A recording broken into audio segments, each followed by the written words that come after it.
components you've learned about on this show won't work without resilient systems. Chris Tinkham is Regional Sales Manager for Observability at Splunk.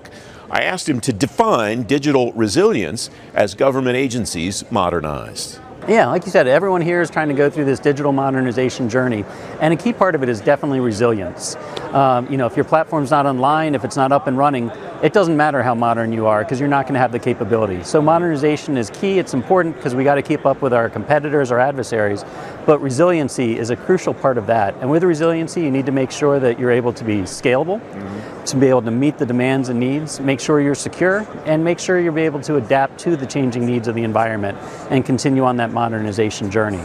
So basically, digital is running the business today, and if you don't have that online, the business goes down. Yeah. You're not going to be able to support the mission at that point in time. Is it more than just the idea of we have to keep the business case or the business use, the mission going at the same time as we do the modernization? Or is it that simple?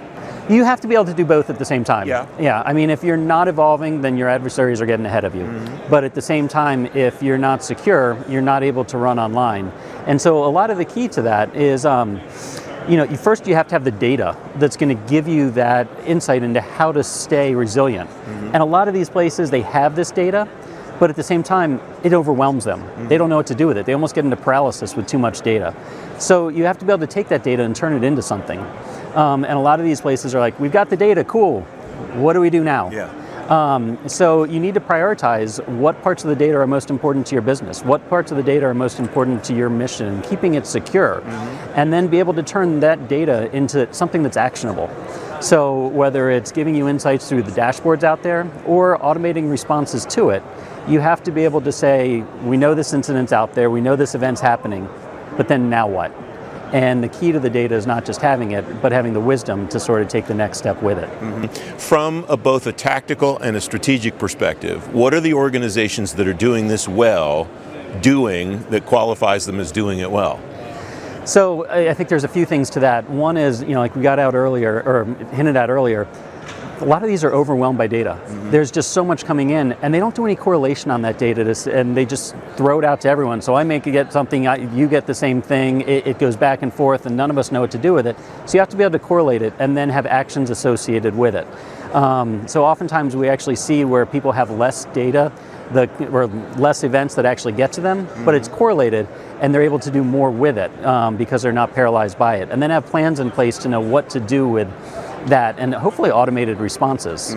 And so with the automated responses, they're able to spend more time then modernizing the system because they've automated how to handle the incidents and problems that they have. What should leaders in this area be thinking about today that maybe they don't have to execute on right now, but that is coming at them over the horizon in the not too distant future? So in terms of executing and like what they need to do right now, I think a big part of it is having a strategy for how they're going to automate their system. The attacks are coming more and more. They're becoming more sophisticated. They're coming in places that they never have before. And so they need to be prepared for that, but then automate the response so it's not just the same time-consuming tasks over and over again. How does one stay out of the temptation to just automate, to go buy some automation and stick some automation on something rather than think through it strategically? Yeah, we've seen that a lot. I mean, we've actually had customers who've bought the automation tool and then said, all right, we've got the automation, this is great, we're going to automate everything. Now what do I do with it? Now what do I do with it? And we're like, well, do you have processes defined that you're going to automate? Well, no, we're just going to automate. Well, what are you going to automate? So you do have to take a step back, define what your processes are, define what your priorities are, and then take those processes and put it in the tool. And so it's actually doing some good and being helpful. And involve the users with that. Yeah, so it sounds like the core of this is what the core has always been, which is determine what's the point, what's the mission before you start. It's always going to come back to that. You're always going to have that same issue. If you don't know what your priorities are, what your end goal is, then you really have no good place to start from or no clear direction to set your developers in.